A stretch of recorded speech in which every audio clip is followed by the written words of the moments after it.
how did a hyper-diverse, heavily divided population manage to challenge the largest, most heavily armed empire without actually taking up arms?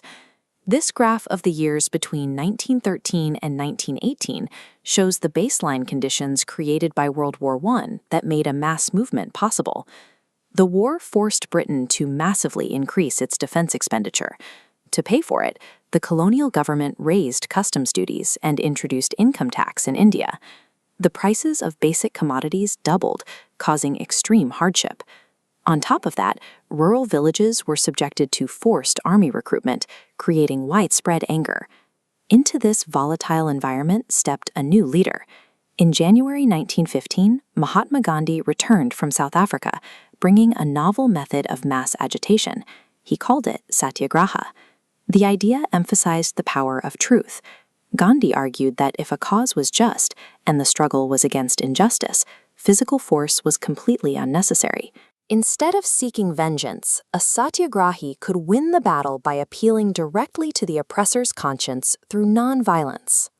Gandhi described satyagraha as a soul force that demanded intense activity and a relentless struggle against injustice. This pursuit of truth was moving toward a direct collision with the empire's newest restrictive laws. In 1919, the British government hurriedly passed the Rowlatt Act. This gave the colonial administration enormous powers to repress political activities, allowing them to detain political prisoners without a trial for up to 2 years. Protests erupted across the country. On April 13th, a large crowd gathered in the enclosed grounds of Jallianwala Bagh in Amritsar. Many were there to peacefully protest, while others were simply attending an annual fair. British General Dyer blocked the exit points and opened fire on the unarmed crowd, killing hundreds. While the Rowlatt Satyagraha was widespread, it remained mostly in cities. To reach every corner of India, Gandhi needed to bridge the gap between Hindu and Muslim communities. He found that bridge in the Khilafat issue, defending the Ottoman Caliph's spiritual authority after World War I.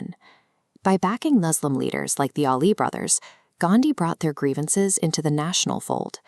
This shared sense of oppression finally brought diverse groups under one umbrella. By January 1921, the combined Non-Cooperation Khilafat movement was underway. This matrix maps a core complication with the national response. People across the country answered the call for Swaraj, or self-rule, but nobody agreed on what that actually meant. In the towns and cities, the middle class led the charge by boycotting British institutions and burning imported cloth. But this initial success eventually stalled. Indian-made khadi cloth was significantly more expensive than mass-produced British mill cloth, making it impossible for the poor to sustain the boycott long-term. In the countryside of Awadh, peasants had a different fight. They were protesting landlords who demanded high rents and begar, a system forcing villagers to contribute labor without any payment. For them, Swaraj meant an end to this unpaid labor. In the Gudam Hills, tribal groups interpreted Swaraj as the restoration of their traditional forest rights, engaging in armed guerrilla warfare against the British.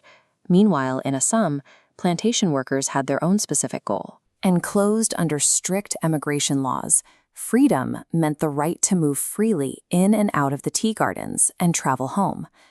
Let's test your understanding. What did Swaraj mean to an Assam tea worker in 1921? It meant the freedom to move in and out of their confined space. Because these diverse groups were fighting for localized, highly specific goals, their methods often clashed with the broader Congress strategy and escalated into violence. Seeing the movement descend into chaos, Gandhi called a halt to the non-cooperation movement. By the late 1920s, a new wave of frustration swept the country, fueled by the arrival of the Simon Commission, a British council tasked with looking into constitutional changes in India that didn't include a single Indian member.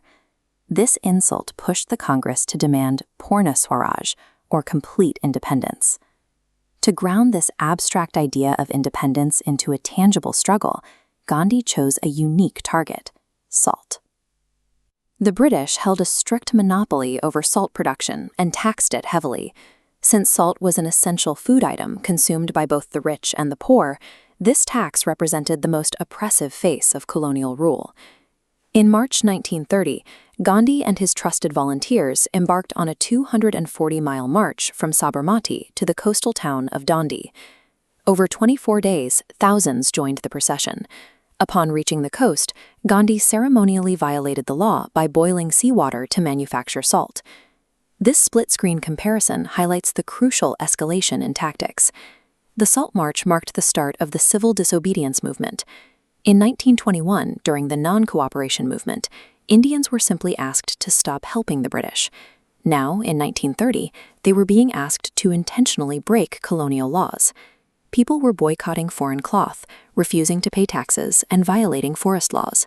They were actively dismantling the empire's legal framework, step by step. The national movement, however, struggled to include everyone. Dalit leaders, most notably Dr. B.R. Ambedkar, demanded separate political representation. After intense negotiations with Gandhi, they reached the Pune Pact of 1932, which secured reserved seats for the depressed classes in provincial and central legislative councils. The struggle reached its final, most aggressive phase during World War II. Frustrated by broken promises, the Congress launched the Quit India movement in 1942, demanding immediate British withdrawal. Millions of ordinary citizens threw themselves into a massive, unyielding push for freedom. This timeline summarizes how the road to independence was a complex sequence of overlapping struggles. It started with Gandhi's return in 1915, escalated through the tragedies of 1919, mobilized through non-cooperation in 1921, broke the law with the Salt March in 1930, and culminated in the sheer mass force of the Quit India movement in 1942. Take a moment to pause the video and grab a screenshot of this timeline. This is your essential study guide for mapping the progression of the national movement. The story of Indian nationalism is a collection of many voices, often in conflict, slowly forging a shared path. From the tea gardens of Assam to the streets of Bombay, these diverse grievances eventually merged into one unstoppable demand for freedom.